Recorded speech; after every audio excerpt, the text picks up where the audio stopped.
ایک مرتبہ نبی کریم صلی اللہ علیہ وسلم نے ارشاد فرمایا کہ مجھے 3 چیزیں محبوب ہیں، ایک خوشبو، دوسری نیک عورت، تیسری نماز۔ حضرت ابوبکر صدیق رضی اللہ عنہ نے عرض کیا مجھے بھی 3 چیزیں پسند ہیں، آپ صلی اللہ علیہ وسلم کا چہرہ دیکھنا، دوسرا آپ صلی اللہ علیہ وسلم کے لیے اپنا مال خرچ کرنا، اور تیسرا میری بیٹی کا آپ صلی اللہ علیہ وسلم کے نکاح میں ہونا۔ حضرت عمر فاروق رضی اللہ عنہ نے عرض کیا کہ مجھے بھی 3 چیزیں پسند ہیں، ایک نیکی کا حکم کرنا، دوسرا برائی سے منع کرنا، اور تیسرا پرانا کپڑا پہننا۔ حضرت عثمان غنی رضی اللہ عنہ نے عرض کیا کہ مجھے بھی 3 چیزیں پسند ہیں، بھوکوں کو کھانا کھلانا، دوسرا ننگوں کو کپڑا پہنانا، اور تیسرا قرآن پاک کی تلاوت کرنا۔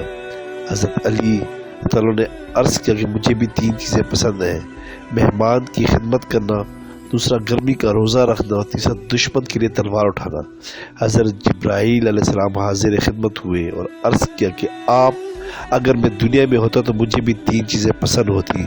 بھولے ہوئوں کو راستہ دکھانا، دوسرا غریب عبادت گزار سے محبت رکھنا،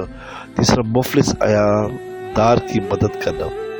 اور عرض کیا کہ اللہ پاک فرماتے ہیں کہ مجھے بھی اپنے بندوں کی 3 چیزیں پسند ہیں، ایک میرے لیے جان یا مال کا لگانا، دوسرا گناہ پر ندامت میں رونا، تیسرا فاقے میں صبر کرنا۔ سبسکرائب کریں، لائک کریں اور بیل آئیکن پہ کلک کریں تاکہ آپ کو اس طرح ہی پیاری اچھی اسلامی ویڈیو ملتی رہے۔